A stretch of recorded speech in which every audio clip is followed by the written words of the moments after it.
Is Kent Hughes about to give Montreal fans an emotional Christmas gift they've been dreaming about by bringing Phillip Danault back home to stabilize the defense and restore the winning culture of 2021? There are players who score goals, and there are players who define an era. Phillip Danault, with his pizza and his smile, marked Montreal's heart during that improbable run to the Stanley Cup final in 2021. Now, for years later, destiny seems determined to correct that painful separation. On Friday, December 19th, 2025, an explosive report confirmed that the Los Angeles Kings have placed a veteran center on the trade block, and the Montreal Canadiens appear at the top of the interested parties list alongside powerhouses like Carolina and New Jersey. For GM Kent Hughes, who inherited the aftermath of Danault's departure, he left as a free agent just before or early in Hughes' tenure. This is a chance to bring back the defensive stability that's been missing from the team. With Kirby Dach and Alex Newhook out of action, and young Oliver Kapanen holding down the fort, Montreal's center depth is dangerously exposed. Phillip Danault isn't the long-term offensive solution that Elias Pettersson would be, but he's the immediate vaccine against goals against. He knows the city. He knows the pressure. Most importantly, he knows Nick Suzuki. Let's talk about why Danault would return, because the narrative is compelling. His original departure was motivated by seeking a more prominent offensive role and financial recognition, both of which the Kings provided. But circumstances have changed dramatically. In Montreal, he wouldn't need to carry the offensive load. Suzuki is the number one center. Danault would return to be the elite third-line center, or temporarily the second-line center, closing out games and killing penalties. That's the role where he's king.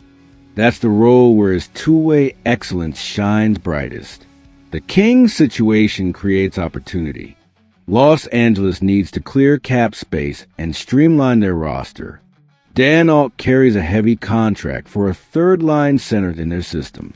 Montreal has cap flexibility, especially with players on long-term injured reserve, and can absorb his contract without significant strain.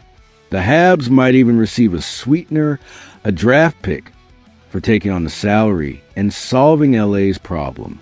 That's the kind of deal that makes sense for both sides. But Montreal faces competition. The Carolina Hurricanes and New Jersey Devils are also interested. Both are win-now teams looking to add depth for an immediate playoff push. If Danault is purely motivated by chasing one more Stanley Cup opportunity, those teams have advantages.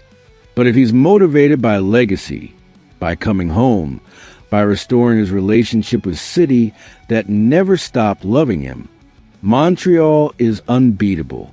The emotional connection is real, and it matters. Picture the lineup structure with Danault's return.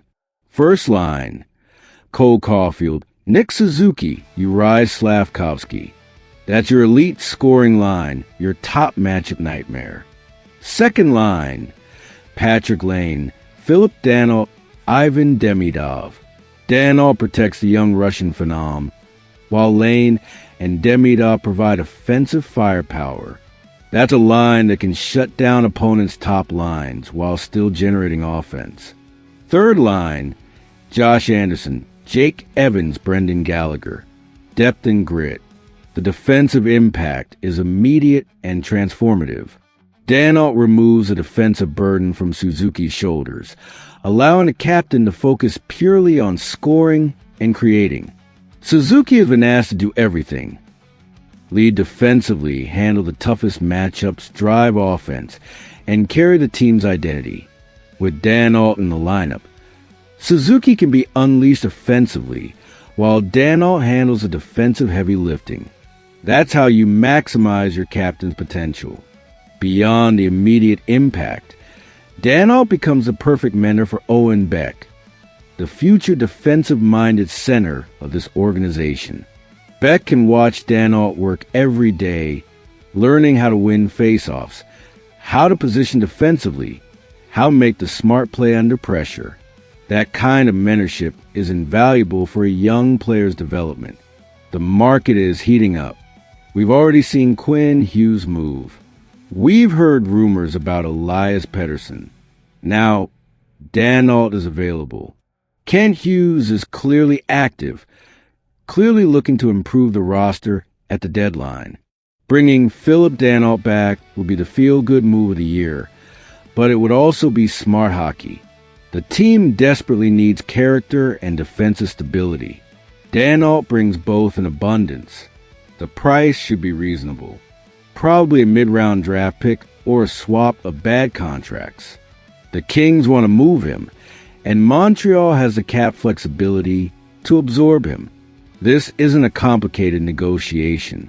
This is two teams recognizing mutual benefit and making a deal that helps both sides. For Montreal fans, this would be the ultimate Christmas gift.